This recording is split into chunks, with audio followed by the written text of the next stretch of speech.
രേണു പറഞ്ഞൊരു ആഗ്രഹം, അതും സുധിച്ചേട്ടനും കൂടെ വേണ്ടിയിട്ടായതുകൊണ്ട് ഞാൻ നല്ല ഇൻറ്റൻഷനോടുകൂടി ചെയ്തതായിരുന്നു. പക്ഷേ അത് വന്ന് ഭവിച്ചത്, അതായത് ഒരു കോയിന് രണ്ട് വശമുണ്ട് എന്ന് നമ്മൾ പറയില്ലേ, അങ്ങനെ ആ ഒരു രണ്ട് വശത്തിൽ പോസിറ്റീവായിട്ട് പറഞ്ഞവരും ഉണ്ട്, അതിലേറെ നെഗറ്റീവായിട്ട് പറഞ്ഞവരും ഉണ്ട്.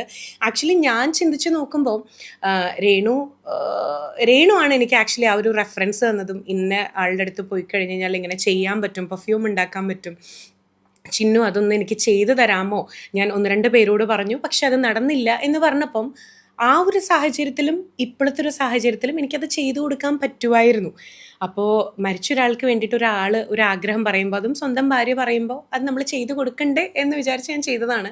നല്ല ഇൻറ്റൻഷനോടുകൂടി ചെയ്തതാണ്. എനിക്കിപ്പോഴും ഓർമ്മയുണ്ട്, ഞാൻ 2 പെട്ടിയും കൊണ്ടാണ് ദുബായിലേക്ക് വന്നത്. അതിലൊരു പെട്ടിയിൽ പുള്ളിയുടെ ഷർട്ട് മാത്രമായിരുന്നു. അത്ര പവിത്രതയോടുകൂടിയിട്ട് ഞാൻ ചെയ്തു കൊടുത്തതാണ്. പക്ഷേ ഈ പറഞ്ഞ പോലെ ഒരു കോയിന് 2 വശം ഉണ്ടെന്ന് പറയണ പോലെ സോഷ്യൽ മീഡിയയിൽ പൊങ്കാല ഉണ്ടായിരുന്നു. പക്ഷെ ഞാൻ ഇപ്പോഴും പറയും, ഈ നഷ്ടപ്പെടൽ അല്ലെങ്കിൽ ഇങ്ങനത്തെ കാര്യങ്ങളൊക്കെ നമ്മുടെ വീട്ടിൽ വരുമ്പോഴേ നമുക്ക് അതിൻ്റെ ഒരു വിഷമം മനസ്സിലാവുള്ളൂ.